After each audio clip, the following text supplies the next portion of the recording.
Hello, hello mga kabayan. Nandito tayo ngayon sa aming maisan. Nangunguha tayo ng mais. Maglalabon tayo.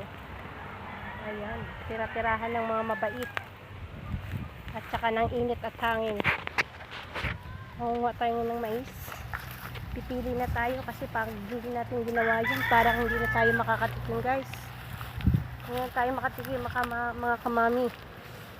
Pag hindi natin ginawa yan, mangunguha na tayo ng mais. Ayan. Piliin natin ang medyo may laman na bago natin tatabasin. Lagay lang natin muna doon.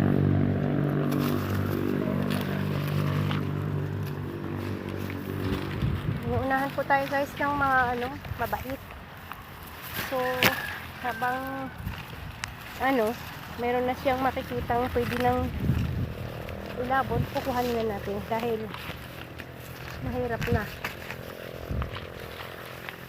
Nagpakahirap tayo tapos wala din naman tayong mapala, kaya kahit kaunting mailabon tayo kahit kaunti. Kuhanin na natin, guys, ang ating lagayan.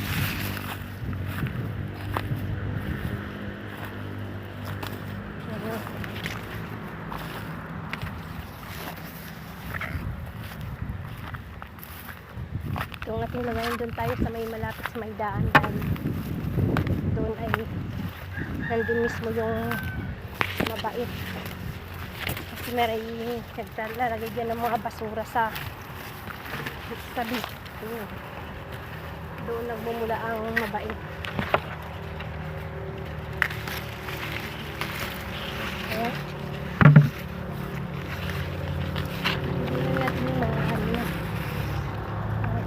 Malabon. May malaga pala labon. Ayan po. Ito yung mga ng mabait, oh. Ayan. Kaya tinanggal ko na. Ayan. Andyan po, oh. Kaya pag hindi natin kinuha, yan. May laman na rin. Ay uubusan tayo. Kaya kailangan na natin kumuha ng para sa atin. Kasi ang kanila nakuha na nila. Ay, Diyos ko, day. Walang natira din, eh. Talagang ubos. Diyos ko, day.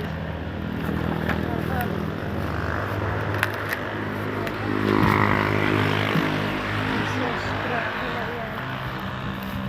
Wala talaga, oh. Ubos kong ubos. Ay, Diyos ko. Ganun pala talaga yan ang mabait.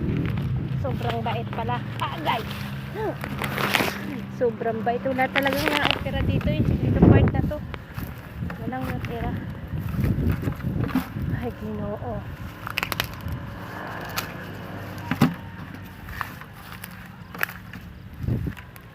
Ganun katindi. Kaya sorry na lang.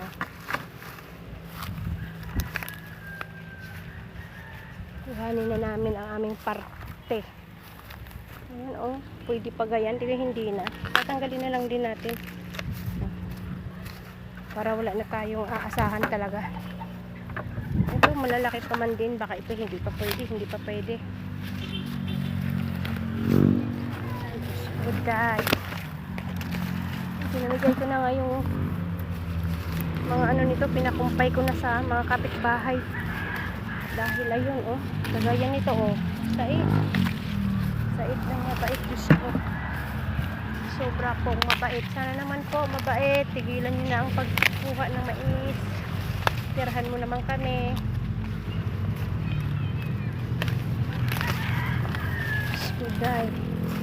Ayan, oh. Ilang peraso lang ang nakuha ko. Talagang namang nakuha na mabait. Panginoon ko. Kaya sabi ng mister ko, tinatamad na siyang magtanim. Tanim na lang daw siya ng mga puno yung hindi kayang kainin ng ating mga mabait dyan. Ayan, ito naman natira, maliliit. Yung malalaki talagang kinukuha nila.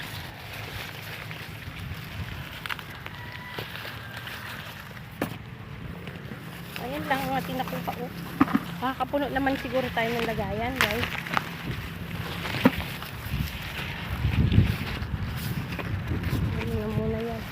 Baka naman gugulang-gulang pa yan. Hindi pa eh. Yan. Kapag malambot na daw yung dulo ng mais, yun daw ay may laman na. Oh, wow. Ayan, pare. Malambot-lambot na. Diyos ko.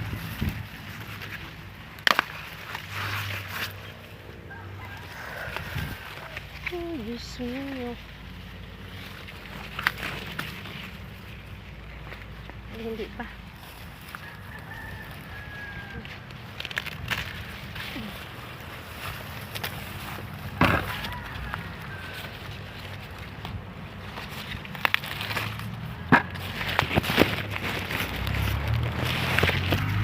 Pupunuin lang natin ito. Diyos ko po.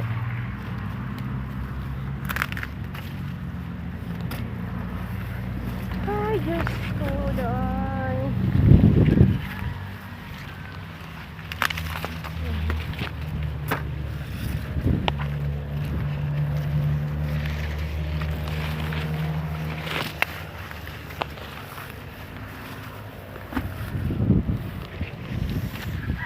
Hapon na. Medyo paggabi na guys.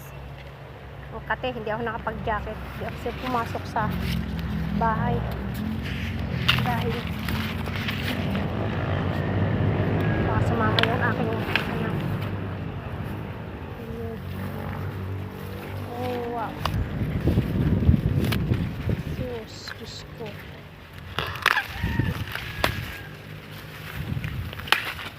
Tinutumbak na lang.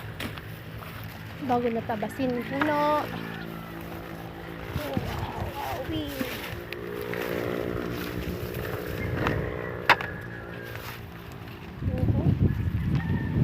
Oh, wow. Uho. Aha. Yan. Dito yung ating inaiwanan kanina. Kuhanin na natin.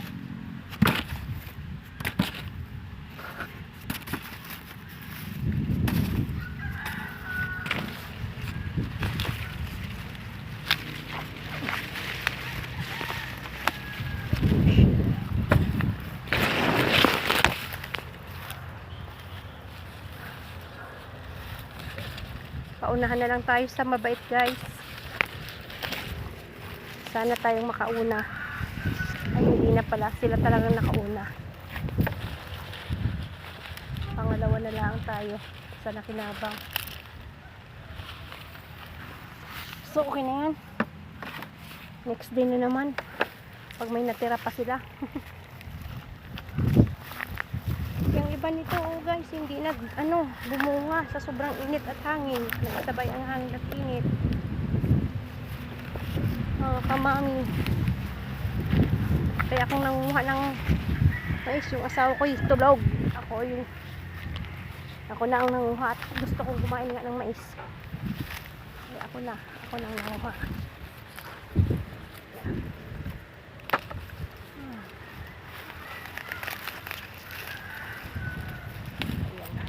Tara na. Tama na ito.